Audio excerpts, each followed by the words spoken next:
الحمد للہ رب العالمین والصلاة والسلام علیک یا سید الانبیاء المرسلین اما بعد فاعوذ باللہ من الشیطان الرجیم بسم اللہ الرحمن الرحیم السلام علیکم ورحمۃ اللہ وبرکاتہ۔ شعبان المعظم کا مبارک مہینہ شروع ہوا چاہتا ہے۔ آج پہلی شعبان ہے اور آج ہم آپ کے سامنے جو بیان کریں گے وہ درود شریف کی فضیلت اور اس کے شعبان المعظم کے دیگر فضائل انشاءاللہ عز و جل وہ بھی ہم بیان کریں گے۔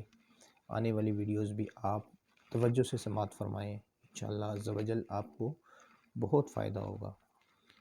حضرت سیدنا امام جعفر صادق رحمۃ اللہ تعالی علیہ نے فرمایا، جو کوئی شعبان المعظم میں روزانہ 700 مرتبہ، جی ہاں 700 بار درود پاک پڑھے گا، اللہ کریم کچھ فرشتوں کو مقرر فرما دے گا جو اس درود پاک کو رسول کریم صلی اللہ تعالی علیہ وآلہ وسلم کی بارگاہ میں پہنچائیں گے۔ اس سے آپ صلی اللہ علیہ وآلہ وسلم کی روح مبارک خوش ہوگی، پھر اللہ پاک ان فرشتوں کو حکم دے گا کہ اس درود پڑھنے والے کے لیے قیامت تک دعائے مغفرت کریں۔ جی ہاں پیارے بھائیوں، آپ نے سماعت فرمایا کہ درود پاک پڑھنا کتنا پیارا عمل ہے کہ ہماری ہر مشکل کا حل درود شریف کے اندر موجود ہے۔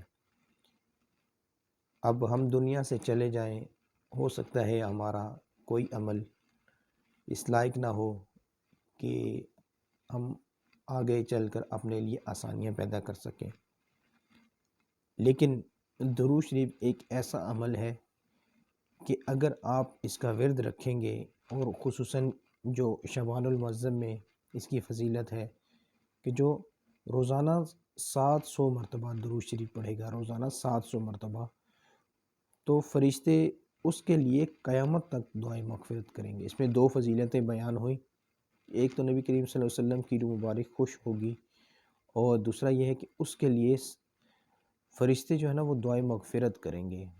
تو یہ کتنی پیاری فضیلت آپ نے سماعت فرمائی۔ اللہ تعالیٰ سے دعا ہے کہ اللہ تعالیٰ ہمیں شعبان المعظم کا ادب کرنے اور اس میں درود پاک کثرت سے پڑھنے کی توفیق عطا فرمائے۔ ویڈیو آپ کو اچھی لگے لائک کریں، شیئر کریں، دوسروں تک پہنچائیں۔ السلام علیکم ورحمۃ اللہ وبرکاتہ۔